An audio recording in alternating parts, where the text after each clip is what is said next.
وعلى آله الطيبين الطاهرين وعلى أصحابه الراشدين الكاملين. سبحان الله. أما بعد فأعوذ بالله من الشيطان الرجيم. بسم الله الرحمن الرحيم. سبحان الله. قد جاءكم من الله نور وكتاب مبين. إن الله وملائكته يصلون على النبي يا أيها الذين آمنوا صلوا عليه وسلموا تسليما. الصلاة والسلام عليك يا رسول الله وعلى آلك وأصحابك يا حبيب الله. الصلاة والسلام عليك يا رحمة للعالمين وعلى آلك وأصحابك يا شفيع المسلمين. بعد الصلاة والسلام لائق عزت و احترام تقریب استاذ مکرم محترم المقام قابل صد احترام محمد حافظ محمد علامہ محمد الیاس صاحب دامت برکاتہم العالیہ، محترم قبلہ حسن شاہ صاحب قادری دامت برکاتہم العالیہ، اور جو دور و نزدیک سے آپ تشریف لائے، آپ لوگوں کے علم کے اندر ہے کہ ہمارے بھی جو پروگرام ہوتا ہے سالانہ حضور نبی پاک صلی اللہ علیہ وآلہ وسلم آپ کے ذکر کی ہم مجلس سجاتے ہوتے ہیں. ہمارا جو پروگرام طے تھا وہ یہ تھا کہ 9 بجے تک انشاءاللہ تعالیٰ نافرمانی ہوگی اور تقریباً 40 یا 45 منٹ گفتگو ہوگی. بہرحال اب چونکہ وقت زیادہ گزر چکا ہے لہذا میں اپنی جو گفتگو اس کو مختصری کروں گا. بس چند باتیں جو آیت کریمہ میں نے تلاوت کی ہے اس کے ضمن کے اندر چند گزارشات ہیں. بس آپ سے اتنی گزارش ہے کہ آپ انتہائی توجہ کے ساتھ میری طرف آپ نے توجہ رکھنی ہے. جو آیت کریمہ میں نے تلاوت کی ہے اس میں اللہ پاک کی ذات اقدس آپ ارشاد فرماتے ہیں کہ قد جاءکم من اللہ، اللہ تعالی کی طرف سے تمہارے پاس 2 چیزیں آئیں گی. من اللہ نور و کتاب مبین، ایک اللہ تعالیٰ کی طرف سے تمہارے پاس نور آیا ہے اور دوسری کتاب مبین. بعض مفسرین فرماتے ہیں کہ نور سے مراد اللہ تعالیٰ کی کتاب ہے اور کتاب مبین سے مراد بھی اللہ تعالیٰ کی کتاب ہے. یہاں پر جو لفظ واو ہے وہ تفسیری ہے، یعنی اللہ تعالیٰ کی ذات اقدس یہ ارشاد فرمانا چاہتے ہیں کہ میں نے تمہارے پاس کتاب بھیجی ہے. اور بعض مفسرین فرماتے ہیں کہ یہاں پر دونوں مقام کے اوپر نور سے مراد بھی محمد مصطفیٰ ہیں اور کتاب مبین سے مراد بھی محمد مصطفیٰ صلی اللہ علیہ وآلہ وسلم آپ کی ذات مقدس ہے. یہ بعض مفسرین کو قول، لیکن جمہور مفسرین فرماتے ہیں کہ نور سے مراد ذات مصطفیٰ ہے اور کتاب مبین سے مراد اللہ تعالیٰ کا قرآن. یعنی فرمان تمہاری ہدایت کے لیے میں نے تمہاری طرف 2 چیزیں روانہ کی ہیں، ایک محمد مصطفیٰ اور محمد مصطفیٰ کو کتاب دے کر مبعوث فرمایا. قرآن بھی تمہاری ہدایت کے لیے میں نے بھیج دیا ہے اور اپنا محبوب محمد مصطفیٰ بھی تمہاری طرف میں نے بھیج دیا ہے. اب ہوگا کیا؟ فرمایا یہ جو قرآن ہے اس قرآن کے اندر جو میری مراد ہے وہ میری مراد کھول کھول کر تمہارے اوپر جو بیان کرنے والے وہ اللہ تعالیٰ کے رسول محمد مصطفیٰ. سبحان اللہ. یا دوسرے الفاظوں کے اندر آپ یوں سمجھے، دوسرے لفظوں کے اندر کہ 2 گتوں کے اندر جو تمہیں قرآن نظر آتا ہے یہ قرآن صامت ہے، خاموش قرآن ہے، اور چلتا پھرتا جو قرآن ہے وہ آمنہ کے چاند محمد مصطفیٰ کی ذات ہے. سبحان اللہ. اب دوستو یہ جو شان والا، عظمتوں والا، رفعتوں والا رسول اللہ تعالیٰ کی ذات اقدس نے تمہاری طرف مبعوث فرمایا، اس رسول کی محبت اللہ تعالیٰ نے اس کے رسول نے واجب قرار دی ہے. ہمارے نزدیک اصل ایمان ذات مصطفیٰ ہے۔ اگر ذات مصطفیٰ سے محبت نہیں، ان کی ذات اقدس سے عقیدت نہیں، تو نہ قرآن کی تلاوت کام دیتی ہے، نہ اللہ تعالیٰ کے فرشتوں کے اوپر ایمان کام دیتا ہے، نہ ذات خدا کے اوپر ایمان کام دیتا ہے، نہ آخرت کے اوپر ایمان کام دیتا ہے۔ اصل ایمان ذات مصطفیٰ ہے۔ ہم اہل سنت کے نزدیک پہلے ذات مصطفیٰ ہے، بعد کے اندر تعلیمات مصطفیٰ۔ ذات مصطفیٰ، وجود مصطفیٰ، نور مصطفیٰ، یہ اصل ایمان، ان کی محبت اصل ایمان۔ اور جو چیز اصل ہوتی ہے آپ کو پتہ ہے، باقی پھر اس کے پھل پھول ہوتے ہیں۔ اصل جو ہے وہ ذات مصطفیٰ ہے، محبت مصطفیٰ ہے۔ باقی تمہیں نماز لگے، روزہ لگے، حج، زکوٰۃ، یہ اسی بیج کے برگ و بار ہیں، پھل پھول ہیں۔ اور پھل پھول کب ہوتے ہیں؟ جب بیج ہو۔ اور بیج کیا ہے ایمان کا؟ اصل ایمان کیا ہے؟ وہ محمد مصطفیٰ صلی اللہ علیہ وسلم، آپ کی ذات ہے۔ اب دوستو، جس دین اسلام کو آپ فالو کرتے ہیں، جس دین اسلام کے اوپر آپ چلتے ہیں، وہ دین اسلام کیا کہتا ہے کہ ذات مصطفیٰ، محبت مصطفیٰ بنیاد ہے۔ اور یہ بھی یاد رکھیں کہ اللہ تعالیٰ نے یا اس کے رسول نے انسانی فطرت کے اوپر فورس نہیں کیا، زبردستی نہیں کی۔ یہ بات زبردستی نہیں ہے، بلکہ اندر کی پکار ہے، انسان کی فطرت کی پکار ہے۔ جو احکام اللہ تعالیٰ نے دیے، یہ ہماری اندرونی پکار ہے۔ اللہ تعالیٰ نے انسان کو پیدا کیا، اس کی فطرت کو اللہ تعالیٰ نے پیدا کیا، تو ہماری فطرت کے تقاضوں کے اندر، ہماری فطرت کی ذات کے اندر، فطرت کے اندر اللہ تعالیٰ نے رسولوں کی اور تمام انبیاء کی محبت ودیت فرما دی۔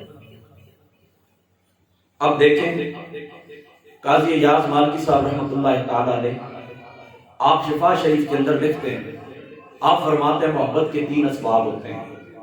یعنی کسی ذات سے آپ کو محبت ہوتی ہے، کسی ذات سے آپ کو پیار ہوتا ہے، کسی ذات سے آپ کو عشق ہوتا ہے۔ آپ فرماتے ہیں وہ 3 اسباب ہوتے ہیں۔ پہلا سبب کون سا ہے؟ فرماتے ہیں پہلا سبب وہ ہے کہ جب حس تراوٹ محسوس کرے۔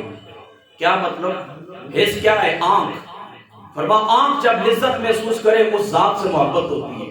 یہ پہلا سبب ہے محبت کا۔ فرماتے ہیں دوسرا سبب کیا ہے محبت کا؟ جب عقل لذت محسوس کرے۔ اور فرماتے ہیں تیسرا سبب ہے محبت کا کہ کوئی ذات تمہاری اوپر احسان کرے۔ یعنی جب تمہاری آنکھ لذت محسوس کرے کسی چیز کو دیکھ کر، تو یہ محبت کا سبب ہے۔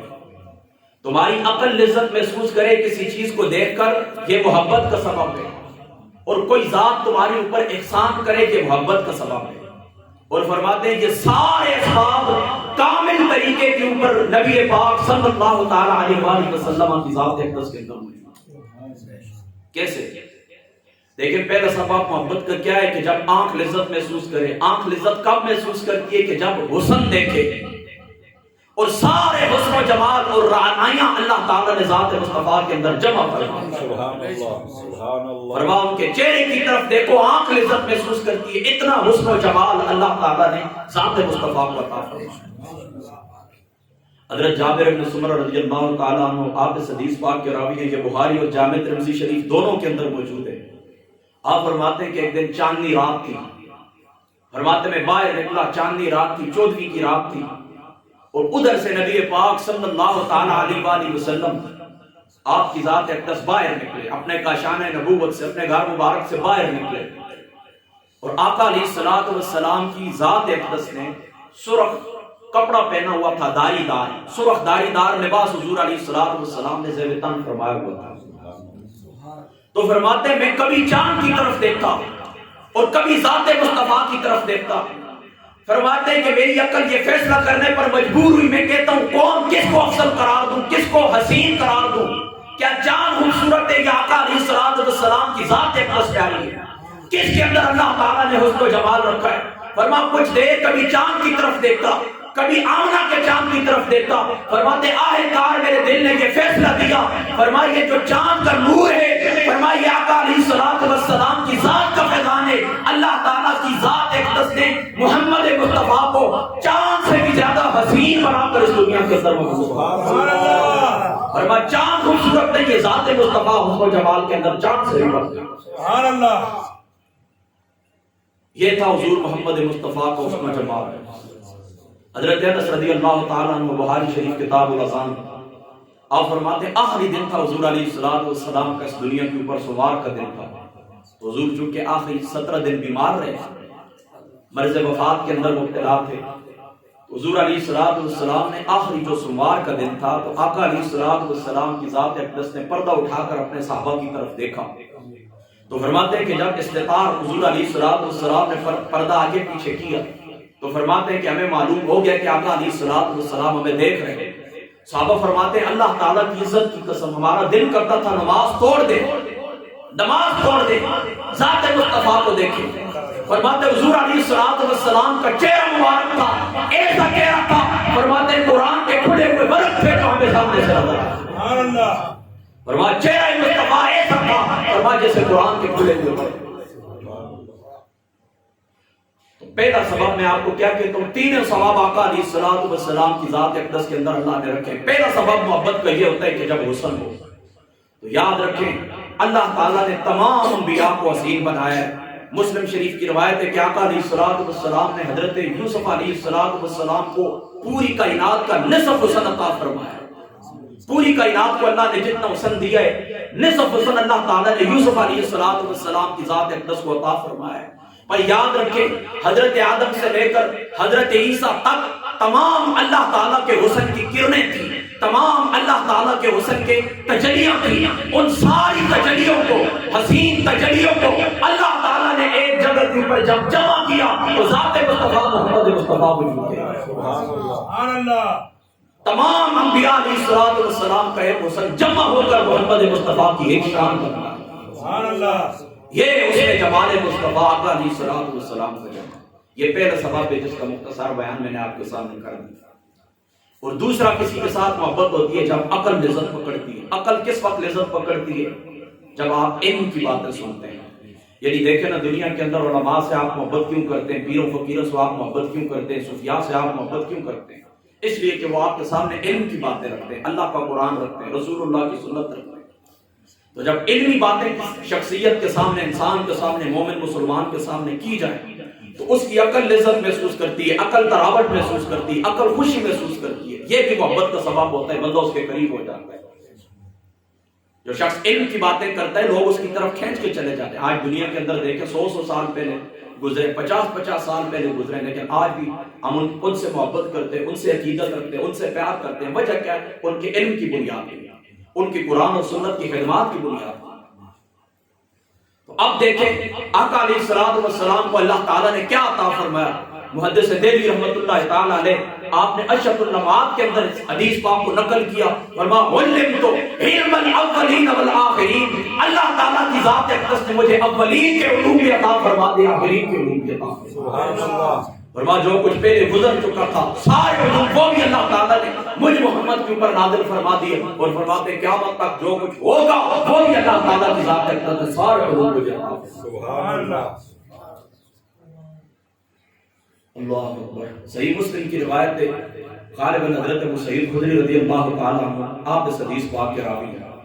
آپ فرماتے ہیں کہ حضور علیہ الصلوۃ والسلام ممبر کے اوپر بیٹھے، ممبر کے اوپر حضور علیہ الصلوۃ والسلام بیٹھے، حضور نے ہمیں خطبہ دیا، ظہر کا وقت ہو گیا، آقا علیہ الصلوۃ والسلام ممبر شریف سے نیچے اترے، ہمیں نماز پڑھائی، نماز پڑھا کے پھر حضور علیہ السلام ممبر کے اوپر بیٹھ گئے، پھر آقا علیہ الصلوۃ والسلام نے ہمیں عصر کی نماز تک خطبہ دیا۔ فرماتے ہیں کہ پھر حضور نیچے اترے، عصر کی نماز ادا فرمائی، پھر وہ ممبر کے اوپر سوار ہوئے، مغرب تک حضور علیہ الصلوۃ والسلام نے ہمیں خطبہ دیا۔ فرما سارا دن حضور ہمیں بتاتے رہے، گفتگو فرماتے رہے۔ فرما آخر کار وہ صحابی رسول کہتے فاخبرنا بما كان وبما هو قائم، فرماتے جو کچھ ہو چکا تھا اس کی محمد مصطفیٰ نے ہمیں خبر دے دی، اور جو کچھ قیامت تک ہوگا وہ بھی حضور محمد مصطفیٰ نے ہمیں بتایا۔ اور جامع ترمذی کی روایت ہے، حضرت علی المرتضیٰ سے مروی فرماتے ہیں یہ قرآن ہے، یہ قرآن ہے۔ فرمایا اس کے اندر اللہ تعالیٰ نے پچھلی خبریں بھی رکھی ہیں، اس کے اندر خدا تعالیٰ کی ذات اقدس نے آنے والی خبریں بھی عطا فرما دی ہیں، اور فرماتے ہیں موجودہ مسائل کا حل بھی اللہ تعالیٰ کی ذات اقدس نے اس قرآن کے اندر رکھ دیا ہے۔ یعنی علوم اولین اور آخرین، اور اللہ تعالیٰ کی ذات اقدس نے اولین کے علوم، آخرین کے علوم اللہ تعالیٰ کی ذات اقدس نے قرآن کے اندر بیان فرما دیے۔ انسان کی پیدائش سے پہلے کے واقعات، پیدائش سے لے کر قیامت تک، پھر دخول جنت تک، پھر دخول نار تک، سارے علوم اللہ تعالیٰ نے قرآن کے اندر رکھ دیے، اور علمہ البیان، اللہ تعالیٰ نے وہ سارے